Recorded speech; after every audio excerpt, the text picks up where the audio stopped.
జై శ్రీరామ్. గట్టిగా అంటారు అబ్బు. ఇప్పుడు ఏమైనా మీరు ఓటేసి గెలిపిస్తారు కేసీఆర్ కొడుకును గెలిపించడం లేదా? ఆయన ఏమన్నాడు? జై శ్రీరామ్ అనద్దు అన్నాడు లేదా? అంటే మరి శ్రీకాంత్ ఏం చేసిండు?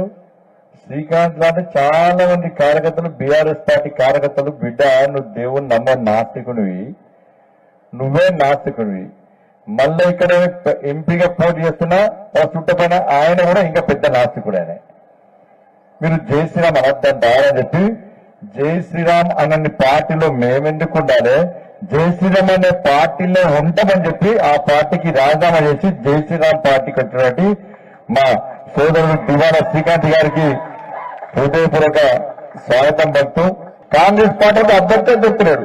నిన్న కానీ లెటర్ పెట్టుకున్నాడు నాకే టికెట్ వచ్చిందని చెప్పి. నీకు కాదు నాకంటే ఇంకా లెటర్ పెట్టుకున్నాడు. ఇవాళ ఎవరికి టికెట్ వచ్చిందో ఎవరు కాంగ్రెస్ పార్టీ నామినేషన్లు స్టార్ట్ ఇలా నామినేషన్ వేసే ముందు ముహూర్తాలు తీసుకుంటాం. 18వ తారీఖు ముహూర్తాలు నామినేషన్ స్టార్ట్ అయినాయి.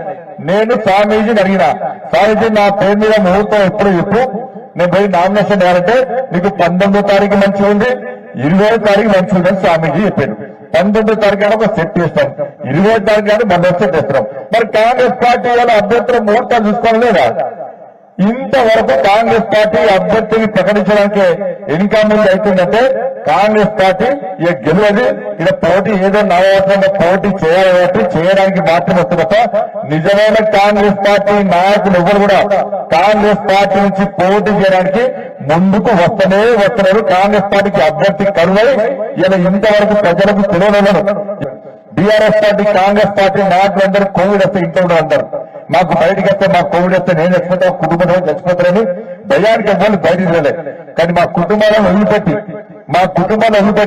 ఇలా మీ అందరినీ కాపాడుకోవాలని చెప్పి నరేంద్ర మోదీ గారు పిలుపునిస్తే నిద్రాహారాలు మాని ఇలా కోవిడ్ సమయంలో, లాక్డౌన్ సమయంలో ఇంటికి పోకుండా మీ చుట్టూ మిమ్మల్ని కాపాడు కోసం తిరిగినటువంటి కార్యకర్తలు భారతీయ జనతా పార్టీ కార్యకర్తలు. ఇలా 8 మంది కార్యకర్తలు చచ్చిపోయారు మా భారతీయ జనతా పార్టీ కార్యకర్తలు. దేనికోసం చెప్తారంటే కోవిడ్ అప్పుడు సేవ చేస్తారు. ఒక్క బీఆర్ఎస్ పార్టీ నాయకుడు ఎక్కడ తిరిగిందా, ఒక కాంగ్రెస్ పార్టీ నాయకుడు ఎక్కడ తిరిగిందా? రైతులు నష్టపోతే ఒక్కసారి కూడా బీఆర్ఎస్ పార్టీ నాయకుడు రాలే. అప్పుడు కాంగ్రెస్ పార్టీ వాళ్ళు ఒక్కరు రాలే. ఇవాళ నేనొచ్చి నష్టపోయిన రైతులకు భరోసా కల్పించే ప్రయత్నం చేస్తా. నష్టపోయిన రైతులకు నష్టపోయిన ఇవ్వాలని కొట్టాడిన రైతుల కోసం నేను ఇవాళ వడ్ల కుప్పల మీద రైతులు చచ్చిపోయా.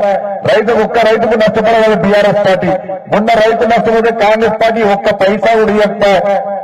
ఈ సిరిసిల్ల పట్టణంలో ఇలా నేతన్న దీక్ష చేయడానికి నేను బయలుదేరే సమయంలో ఇవాళ కాంగ్రెస్ పార్టీ ప్రభుత్వం స్పందించి ఆదర బాధగా వచ్చి ఇలా భయపడి ఇలా దీక్షకు భయపడి తెలంగాణలోని నేతన్నలు మొత్తం రోడ్డు మీకు ఎక్కుతారు.